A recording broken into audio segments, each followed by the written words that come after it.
Dans cette présentation, nous montrons quelques anomalies dans la construction et l'interprétation du Coran.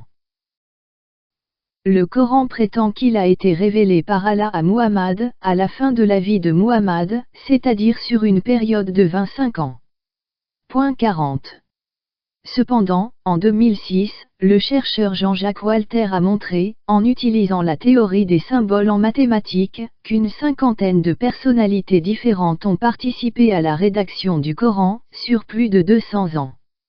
200 ans est beaucoup plus que 25 ans.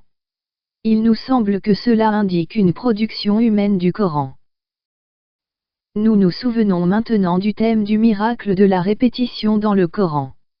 On trouve, dans le Coran connu aujourd'hui sous le nom de Coran du Caire, 10 899 mots qui n'ont été utilisés qu'une seule fois. Et ce Coran ne contient que 17 703 mots différents.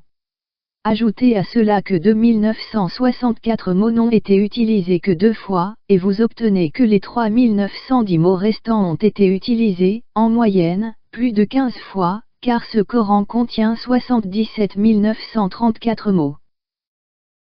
Point 41. Il n'est donc pas étonnant que l'on trouve des miracles de répétition dans le Coran.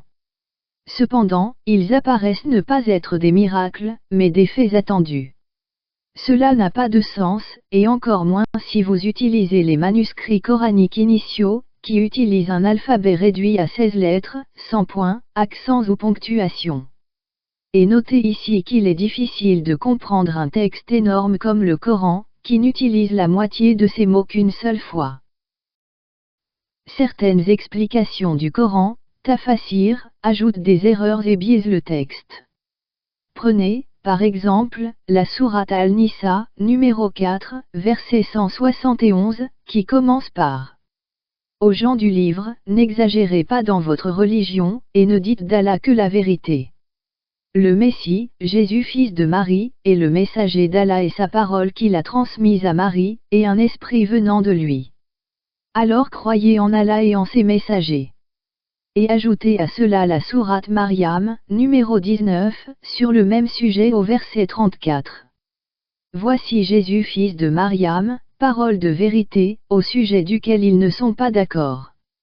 Et le verset 35. Allah ne prendra pas sa gloire d'avoir un enfant, quand il a décrété une affaire, il lui dit seulement sois, et c'est. Et la sourate Al-Imran, numéro 3, verset 59. Le cas de Jésus est avec Allah comme le cas d'Adam, il l'a créé de la poussière, puis il lui a dit, sois, il était. Et puis, lisez les explications d'Al-Tabari sur ces versets. Vous apprendrez que Qatada a commenté le verset 171. Il a dit, ceci est la parole d'Allah, soit, il était.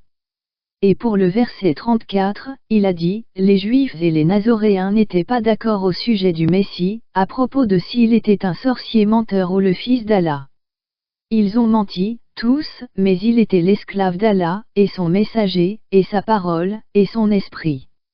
Et maintenant, regardez l'explication d'Al-Tabari, et apprenez que les lecteurs n'ont pas été d'accord sur le dernier accent du mot parole dans le verset 34, qui pourrait, dans un cas, indiquer un objet de la phrase ou un sujet, fata ou dama, l'accent standard est une fata.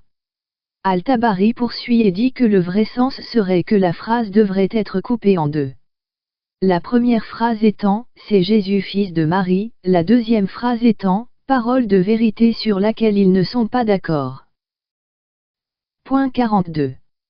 D'où est venue l'autorité d'Al-Tabari d'ajouter des biais au Coran, et de nier ce qu'a dit Qatada. Point 43. Et vous remarquez ici que le Coran osmanique a subi des modifications sur les points de ponctuation dans les phrases, les points sur les lettres, et les accents sur les lettres. Et que les érudits coraniques n'ont pas été d'accord sur le lettrage, les accents et les points. Comment est-ce possible si le Coran est un texte qui ne peut être modifié?